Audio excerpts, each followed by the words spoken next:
kale around 1660 Denmark inamenyedwa ndi kulandidwa malo ndi Sweden. Patsogolo pake King Frederick III anayamba plani yokulisa military, amakonzekera revenge kuti atengeso malo m'manja mwa Sweden. Zonsezi kuti zitheke pamafunika ndalama zokulira zida za nkhondo. Koma vuto maudindo a boma anali m'manja mwa abale ake. Samadziwa kugwira ntchito, chimene amadziwa ndi ulesi ndi katangale. Akatolera misonkho imathera matumba mwawo.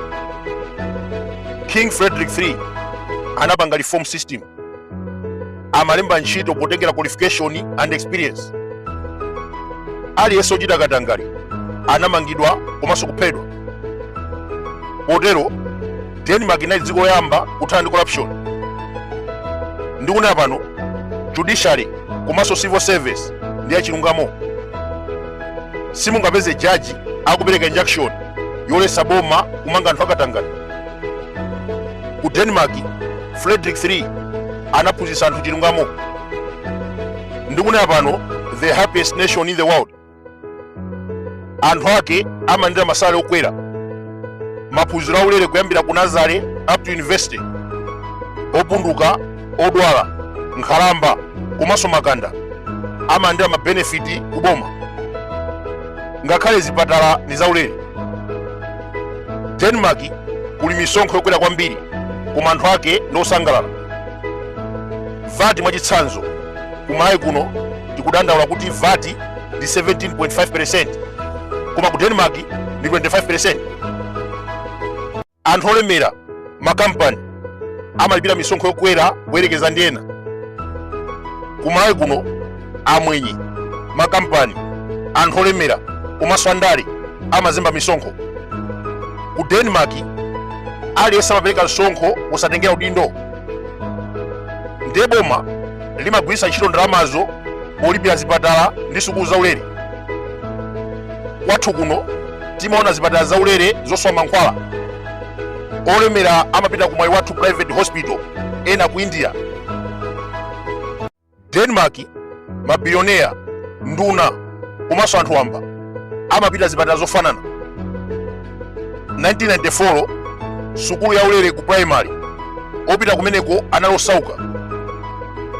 Ana mabwana, nduna komanso president muluzi ana ake amaphunzira ku Britain. Koma ku Denmark mwana aliyense posatengera chuma amapita sukulu yaulere.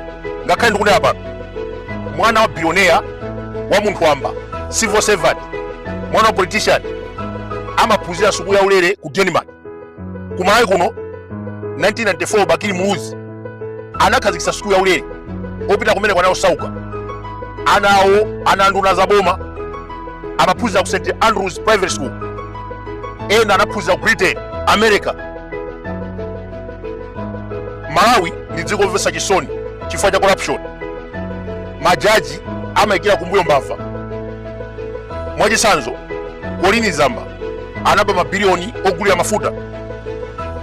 Mu nthawi imeneyi maambulasi amalipira kuyenda, odwala ndi kumwalira. Pamene ali ku ndende chifukwa amangidwa dzulo 48 hours akhala kutuluka. Kenaka jaji wa chinyengo ayika injunction kuletsa kuti asamangidwenso. Ndi dziko lomvetsa chisoni. Judiciary ikufunika reform ngati muja anachitira Frederick III. Akuluakulu, misonkho ya Malawi ikuthera matumba mwa anthu chifukwa cha rotten judiciary. Mbava zimachita kudziwa kuti ndikapita kwa jaji wakuti akandipanga belo, jaji wakuti ayika injunction. Boma la Chakwera linaononga chuma, anatenga ngongole ndikukagulira mahewu. Misonkho amangogawana ngati muja amachitira zathu ku Portugal. Inu mukudziwa kuti kuyambira 2000 kunali sick man of Europe. Economy yofoira amadali asongongole.